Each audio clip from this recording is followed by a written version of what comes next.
I've worked in risk assessment for a long time, longer than I'd like to think. I got the battle scars to prove it. Advised the EPA, the European Food Safety Authority, Brazilian government, and how they should be regulating genetically modified crops, insecticides, new genetic pesticides like RNAi. After 20 years of working in this field,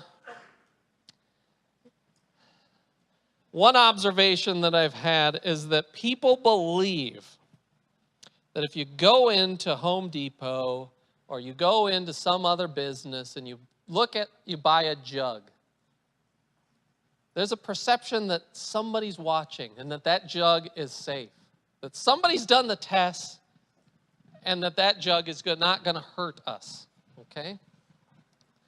After 20 years of working in this system and trying my best to use science as a tool for risk assessment, I could tell you definitively right now, nobody's watching.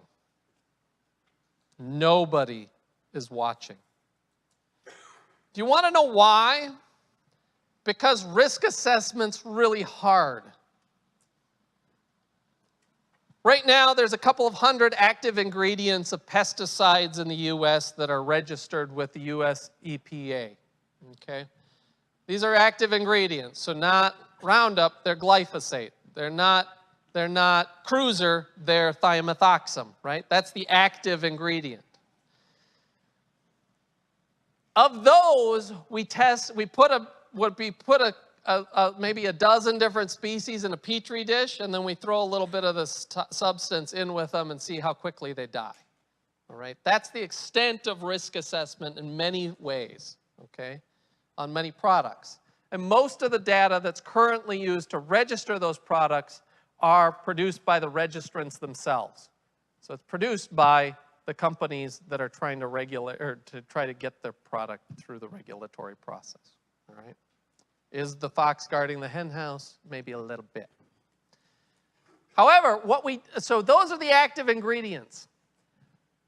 But when you add an adjuvant or a formulation to that active ingredient, it completely changes the risk assessment scenario.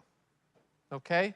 So we have currently in the US 20,000 pesticide formulations, each of which should be having its own risk assessment, and none of which do.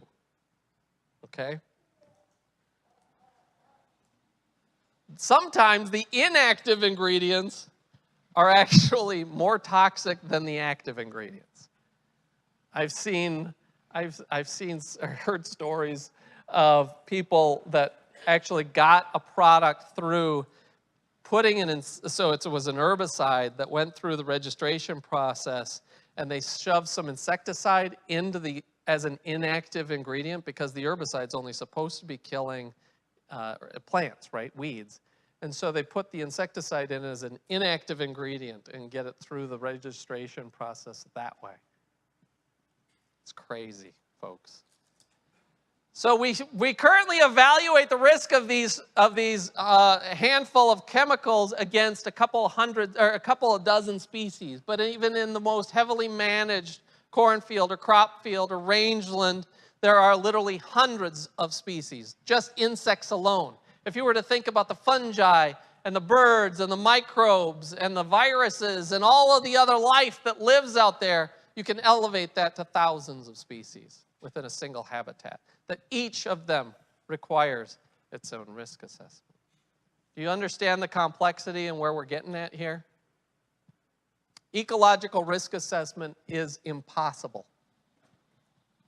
We cannot say that a chemical is safe. All right? Does that mean we should ban it all, right? Ban everything. Lundgren says it's all killers. No, that is not what I'm saying. What I'm saying is that we need to be using a hell of a lot more respect for these things than we currently do. All right? Right now, they're used as insurance policies. What a dumbass thing to do.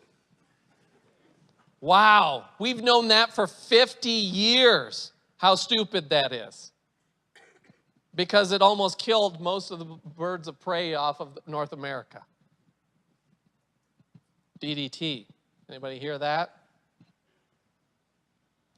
What I'm saying is that there are unintended consequences of our decisions, and we need to be mindful of those, and we need to use the precautionary principle, and if you don't need it, don't use it. It's a bad business decision for your operation.